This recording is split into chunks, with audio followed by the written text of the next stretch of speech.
Hello, আসসালামু আলাইকুম। কেমন আছেন সবাই? তো এটা হচ্ছে বিটরুটের পিউরি, আর এটা হচ্ছে মেহেদি, মানে মেহেদি বাটা।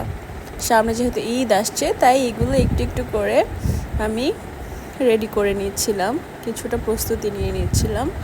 আমি বিটরুটের পিউরিটাকে একটি স্টেইনারে দিয়ে সেটার থেকে রসটা বের করে নেব ভালো করে, কারণ আজকে আমি ভাবছিলাম যে বিটরুট দিয়ে অনেক কিছু বানায়, তো দেখি আমিও কিছু বানাতে পারি কি না। আর যেহেতু এটা রঙটা লাল হয়, তাই আমি ভাবছিলাম যে লিপ জেলটা বানাতে পারলে খুব ভালো হবে, কারণ যদি এটা সত্যি হয়ে যায় তাহলে আমি সবসময় বানিয়ে ইউজ করব। এর জন্য আমি একটি কড়াইতে কিছুটা রস নিয়ে এটাকে ভালো করে নেড়ে নিয়ে একটু জাল করে নিচ্ছিলাম। দেখছিলাম যে এটা ঘন করতে হবে, তাই আমিও ঘন করে তারপর এটার মধ্যে আমি কিছুটা ভ্যাসলিন দিয়ে দিয়েছি। ভ্যাসলিনটা দিয়ে দিয়েছিলাম যেন এটা একটি সুন্দর একটা লিপ জেলের আকৃতি চলে আসে এটার মধ্যে। তারপর এটাকে ভালোভাবে নেড়ে চেড়ে আমি নামিয়ে নিয়েছিলাম যেন একটু ঠান্ডা হয়ে যায়।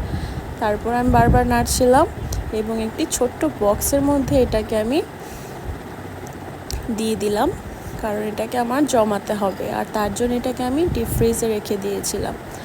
তো সারা দিন আমি যখন এটাকে ডিপ ফ্রিজে রাখি, রাতে এটা বের করি, এবং যখন এটা আমি বের করি আমি ভাবছিলাম কেমন না কেমন হবে। আর এই দেখুন, এটা হয়েছে কিছুটা এমন দেখতে।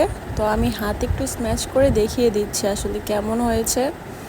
এই তো জাস্ট এরকম একটা কালার এসেছে, আর একদম খারাপ না, মোটামুটি ঠিক আছে। হয়তো নেক্সট টাইম আমি আরও ভালো করে বানাতে পারবো। এই তো।